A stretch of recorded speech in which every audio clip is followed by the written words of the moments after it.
Salutations, dans notre méditation, notre Dieu est merveilleux, qui a pour titre « J'en ai marre de la religion ». Personne n'a jamais vu Dieu. Si nous nous aimons les uns les autres, Dieu demeure en nous et son amour est parfait en nous. 1 Jean 4, verset 12. Jos n'était que jeune homme, mais il désirait ardemment connaître le sens de la vie. Qui suis-je? Pourquoi suis-je ici? Où vais-je? Se demandait-il. Il a essayé de trouver la réponse dans l'église de la ville où il a grandi, dans la campagne du Michigan, mais en vain.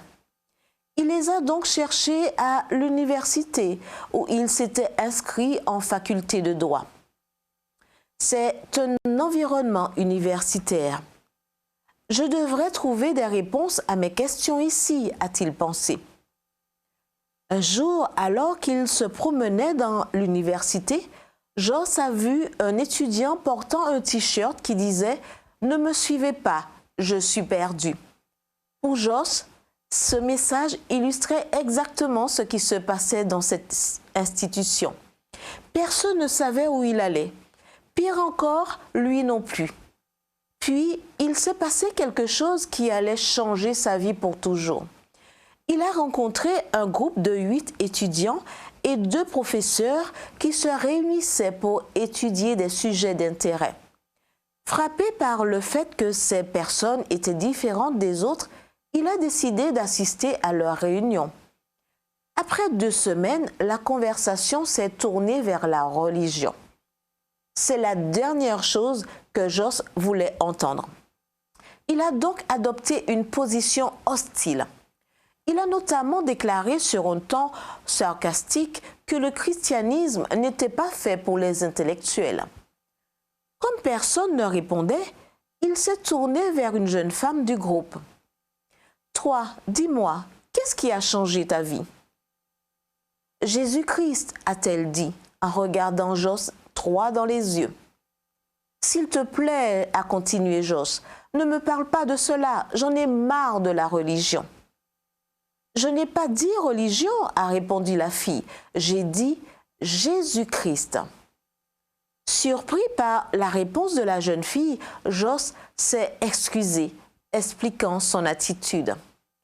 Les membres du groupe l'ont donc invité à examiner objectivement l'affirmation biblique selon laquelle Jésus-Christ était le Fils de Dieu. Jos a volontiers accepté, dans le but de prouver la fausseté de cette affirmation. Résultat, en examinant les preuves, Jos a été attiré par Jésus. « Ce ne sont pas les preuves historiques, écrit-il, qui m'ont attiré vers Jésus-Christ. C'est son amour, un amour que j'avais déjà vu se manifester dans la vie d'un groupe de chrétiens. » Comme c'est intéressant. Ce ne sont pas les preuves historiques, ni les doctrines qui ont eu un impact sur la vie de Jos McDowell. C'est l'amour du Christ se manifestant dans la vie d'un groupe de croyants. Quel défi pour nous! Une vie imitant celle du Christ, ne l'oublions pas, est le plus fort argument qui puisse être avancé en faveur du christianisme. Ellen G. White, Instruction pour un service chrétien effectif, chapitre 1, page 33. Prions.